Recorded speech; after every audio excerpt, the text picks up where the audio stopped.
Selamat datang di channel saya Serangga Gatal. Jangan lupa di subrek, like and share. Mimin doakan semoga kita sehat semua. Oke, kita mulai. Aliran partikel itu sebenarnya adalah kapal perang yang sangat unik dari dunia dewa. Itu memiliki total 9 snakehead tepat di depan, dengan kepala paling tengah adalah yang terbesar dari kelompok itu. 9 ular. Sue Ying melihat ke kapal yang jauh. Apakah dewa penyihir itu sendiri keluar? Yang dikenal sebagai dewa bertuah sebenarnya adalah anggota dari salah satu ras binatang paling langka dan paling unik yang ada, 9 berkepala ular. Sue Ying sebelumnya bertemu dengan Spider Queen yang memiliki bakat bawaan yang menakutkan. 9 berkepala ular sangat mirip dalam hal itu. Ras ular ini terkenal karena racunnya, sementara dewa bertuah sendiri telah menjadi dewa dalam waktu singkat dan kemudian dengan cepat meningkat dalam hal penggunaan racun Hex. Dia telah berhasil memperbaiki hati dunia dalam 10.000 tahun, dengan demikian menjadi wilayah kekuasaan dunia fana, dan kemudian diberi nama dewa penyihir di dunia dewa. Namun, sebagai penguasa kerajaan, kapal perangnya bukan salah satu dari kapal perang yang diproduksi secara massal dan malah dibuat khusus untuknya. Busurnya biasanya dihiasi dengan 9 ular. Setelah melihat penampilan kapal perang, Sue Ying samar-samar bisa menebak bahwa itu mungkin dikendalikan oleh avatar dewa penyihir. Avatarnya secara pribadi mengemudikan kapal. Sue Ying tidak bisa menahan diri untuk tidak gugup. Dia tidak akan berani bertindak dengan sembrono, melihat bagaimana avatar dewa penyihir memiliki pemahaman yang jauh lebih tinggi darinya. Apakah kamu dewa penyihir? Sue Ying bersuara. Hanya setelah menerima kata-kata itu, kapal perang ular berkepala 9 berhenti. Itu sudah terbang lebih dari 100.000 kilometer. Sebuah suara bergema dari dalam. Kamu benar-benar bisa menebak itu aku? Aku sudah lama mengetahui bahwa kamu, dewa bertuah, adalah 9 berkepala ular. Sue Ying tersenyum. Begitu aku melihat kapal perang dengan tanda itu melayang, tentu saja aku bisa menebak itu adalah kamu yang berada di dalam. Siapa lagi yang berani mengendarai kapal perang seperti itu? Petik 2. Agar kamu tahu tentang wujud asliku. Sepertinya jaringan informasi Xia Clan kamu lebih baik dari yang aku bayangkan, jawab Sorcerer God dengan dingin sambil mengerutkan kening.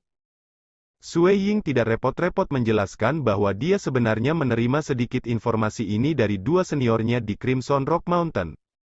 Dewa Sorcerer, kamu cukup cerdas. Kamu sadar bahwa kekuatan kamu sedang ditekan oleh hukum dunia material, jadi kamu malah memilih untuk mengemudikan kapal perang, bukan? Sue Ying memegang tombak minum darah dengan satu tangan ketika ia berdiri di tengah air dan melihat ke arah 9 berkepala ular kapal perang terdekat. Sayang sekali kamu tidak akan bisa menyelesaikan apapun hanya dengan mengandalkan kapal perang itu. Mulut Sue Ying menyemburkan kata-kata besar, tapi hatinya tetap waspada. Dia menggunakan wilayahnya untuk merasakan lingkungannya, dan dunia Star Pagoda memungkinkannya untuk menyelidiki secara menyeluruh setiap undulasi yang berasal dari kapal perang itu. Yang mengemudikan kapal perang adalah, bagaimanapun juga, avatar dewa penyihir, sebuah eksistensi yang memahami jantung dewa kelas 1. Berat, kapal perangku ini sangat hebat. Kamu akan segera mencari tahu dengan cara apa. Pertempuran serpen 9 kepala yang jauh menghilang pada saat berikutnya. Kapal perang itu jauh lebih cepat bahkan daripada tetua Yuping dari beberapa waktu yang lalu. Dalam beberapa saat, sudah mencapai garis depan. The Nine-Head Serpent Battleship mulai diselimuti oleh barisan besar dan kompleks yang kemudian mengeluarkan kekuatan yang menakutkan dan merusak. Gelombang. Bilah keabu-abuan yang tak terhitung jumlahnya membentuk apa yang tampak seperti badai yang menyapu ke segala arah. Setiap bilah itu membelah dan menebas apapun di jalurnya saat melewati ribuan kilometer di depan. Sue Ying adalah rintangan pertama di jalan mereka. Serangan seperti itu memiliki efek yang sangat besar dan sangat cepat sehingga dia tidak bisa menghindarinya. Dia hanya bisa mengubah tubuhnya ilusi dan bersembunyi di Mirage sebelum melakukan serangan langsung. Bilah yang memasuki Mirage hanya memiliki 7 hingga 80% dari kekuatan asli mereka ketika mereka secara langsung menebas Sue Ying. Permukaan tubuh Sue Ying dilindungi oleh makna sejati dan teknik rahasianya. Pedang yang masuk pertama kali bertemu dengan permukaan pelindung itu dan kemudian juga harus memotong baju besi dewa yang dia kenakan. Meskipun kekuatan seperti angin kencang yang memotongnya telah dibasahi oleh zirahnya, dampaknya masih ditransmisikan ke dalam tubuh Sui Ying dan membentuk bilah angin keabu-abuan yang tak terhitung jumlahnya untuk membuat kekacauan di dalamnya. Meski begitu, kekuatan mereka jelas jauh lebih lemah dari sebelumnya. Tubuh waktunya abadi telah dengan mudah menahan serangan tanpa mengalami cedera. Dengan pengecualian kecil dari mati rasa di tubuhnya, dia sebenarnya agak nyaman. Angin kencang segera menghilang, dan tubuh Sui Ying direkondisi. Serangan kapal perang itu masih dalam jarak yang bisa dia tahan dengan mudah. Dengan bantuan domainnya, ia dapat melihat kekuatan serangan dan mengetahui sebelumnya bahwa itu tidak akan menimbulkan ancaman. Dia masih cukup tenang dan tenang, mengetahui dia tidak bisa terluka. Apa yang harus ditakuti? Tubuh Dongbo Sui Ying ini sebenarnya cukup kuat untuk menahan serangan itu secara langsung. Di dalam kapal perang, ekspresi dewa bertuah berjubah emas itu sedikit berubah. Kapal perang ini telah dibuat khusus untuk perang ini. Itu diciptakan untuk digunakan dalam keadaan yang tak terduga, sehingga dia akan bisa bertarung secara pribadi. Namun, itu hanya memiliki total 2 susunan ofensif yang berbeda, satu ditujukan untuk kelompok penargetan, sementara yang lain memiliki fokus pada satu target tunggal. Tanpa peringatan, kepala ular lainnya di sisi pusat menembak sekaligus. Total 8 kepala ular kecil diluncurkan ke depan seperti sinar partikel, menghilang ke ketiadaan segera setelah mereka mulai bergerak. Sui Ying awalnya cukup tenang dan tenang, tetapi begitu kepala ular itu melaju ke depan, hatinya menegang, dia bisa rambutnya berdiri. Bahaya! Cukup melelahkan baginya untuk mempertahankan wilayahnya untuk menyelidiki serangan itu. Tetapi dengan bantuan dunia Star Pagoda, dia bisa dengan mudah merasakan 8 kepala ular itu melesat keluar. Mereka bergerak di sepanjang gelombang ruang, masing-masing disertai oleh kekuatan destruktif yang bisa merobek apapun di jalurnya. Sui Ying bisa merasakan ancaman dari 8 ular pike panjang dan bisa dengan mudah memahami bahwa konsekuensi terkena mereka akan mengerikan. Break for me. Sui Ying tidak lagi berani menahan kekuatan tempurnya.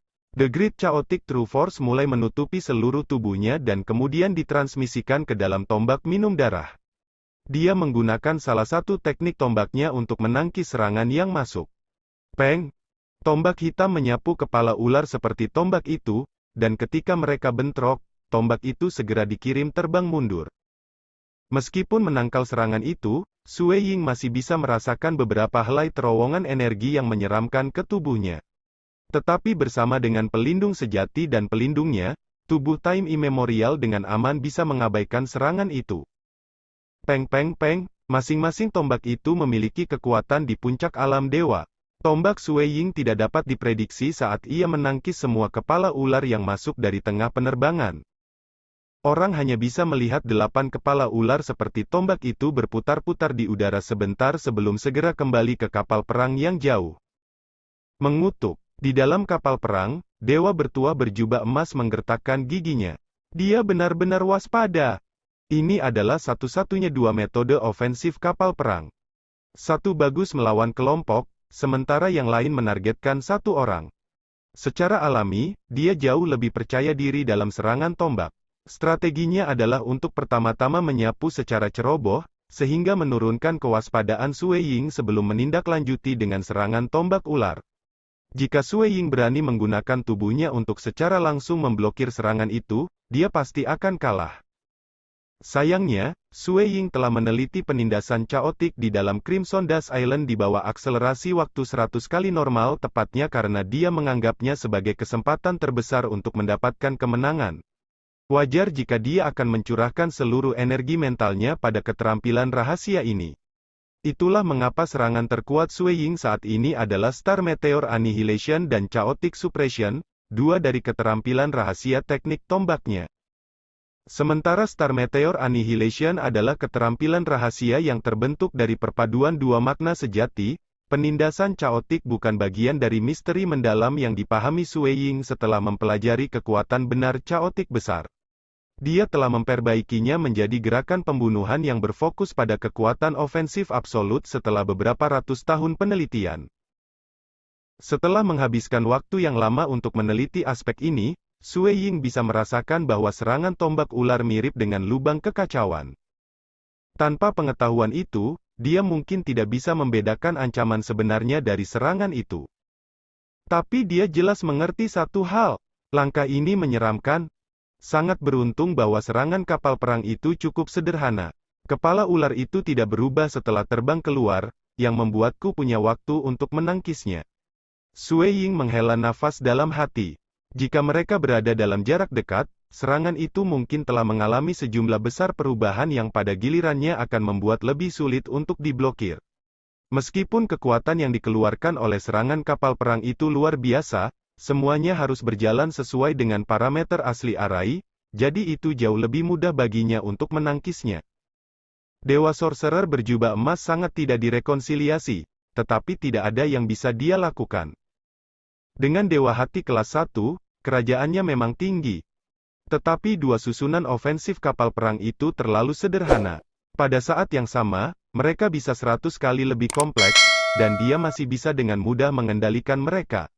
Namun, semakin rumit Arai, semakin banyak energi yang dibutuhkan untuk aktivasi.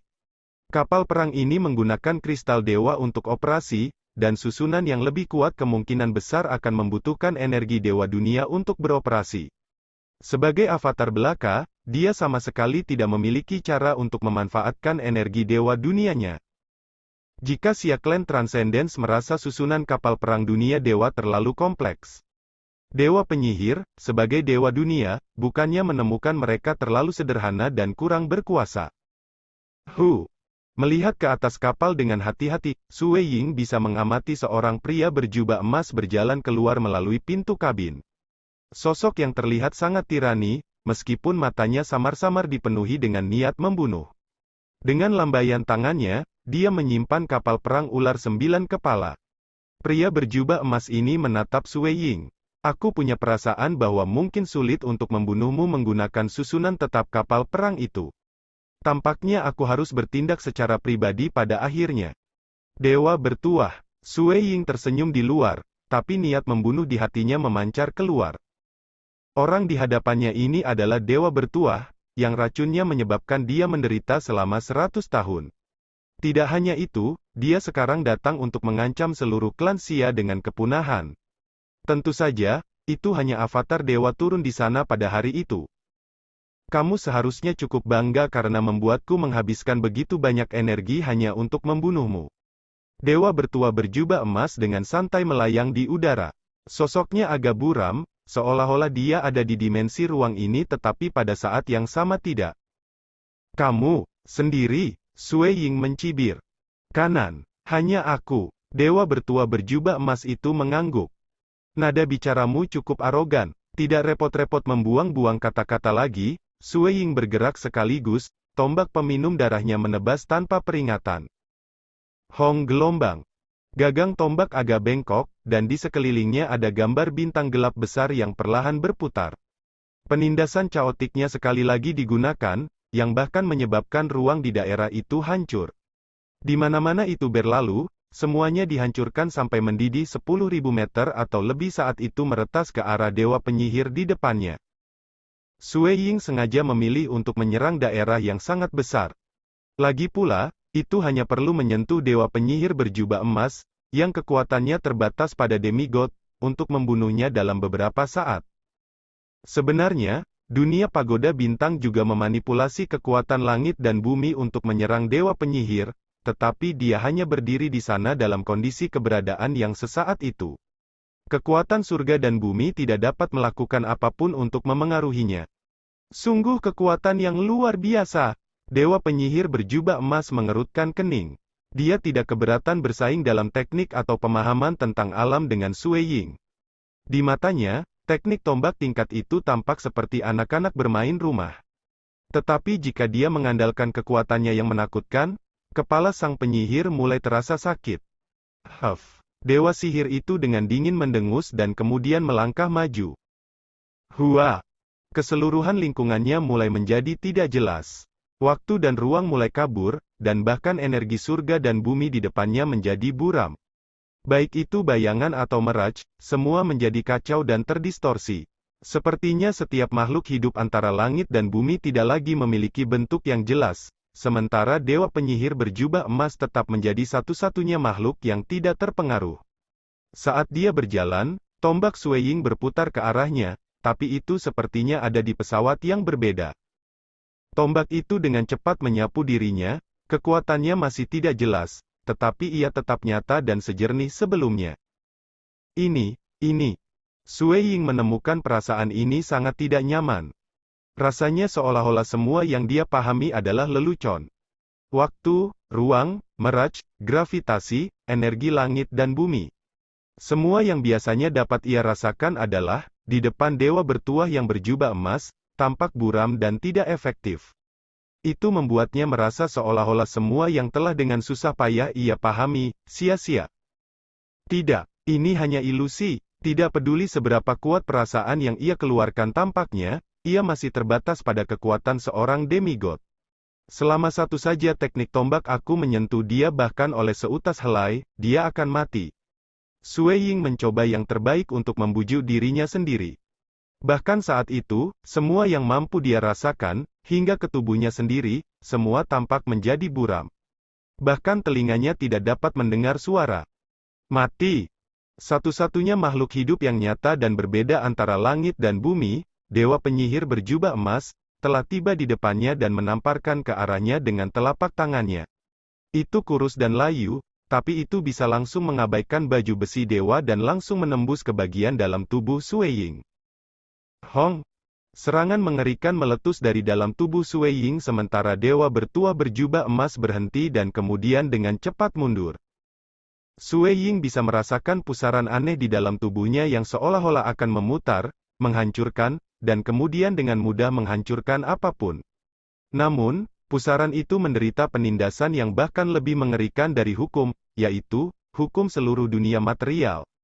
Hukum-hukum ini tidak dapat ditentang bahkan oleh keberadaan yang kuat. Oleh karena itu, tidak peduli seberapa mengerikan hukum dan misteri mendalam yang terkandung dalam pusaran itu, kekuatannya tidak dapat menembus batas demigod. Seseorang dapat memikirkan sebuah jarum, bahkan seorang anak yang memegangnya dapat menembus kulit orang dewasa. Tetapi jika seekor semut membawa jarum, kekuatannya masih tidak mencukupi, dan bahkan akan sulit menembus kulit. Bahkan tidak perlu membahas hal yang lebih parah. Dengan prinsip yang sama, tubuh abadi Sueying seperti gunung menjulang yang tidak akan bergetar. Vortex abu-abu yang menakutkan tidak punya kekuatan untuk menyebabkan rambut Sueying pun jatuh. Setelah mundur ke kejauhan, dewa bertuah berbalik untuk melihat Sueying dan mengerutkan kening. Itu benar-benar, Sueying mengacungkan tombaknya alih-alih menariknya, dan visinya akhirnya kembali normal. Pemandangan langit dan bumi sekali lagi nyata, yang berfungsi membuat Sueying sangat terkejut. Apakah ini kekuatan Dewa Jantung kelas 1? Perbedaan dalam kultivasi terlalu besar.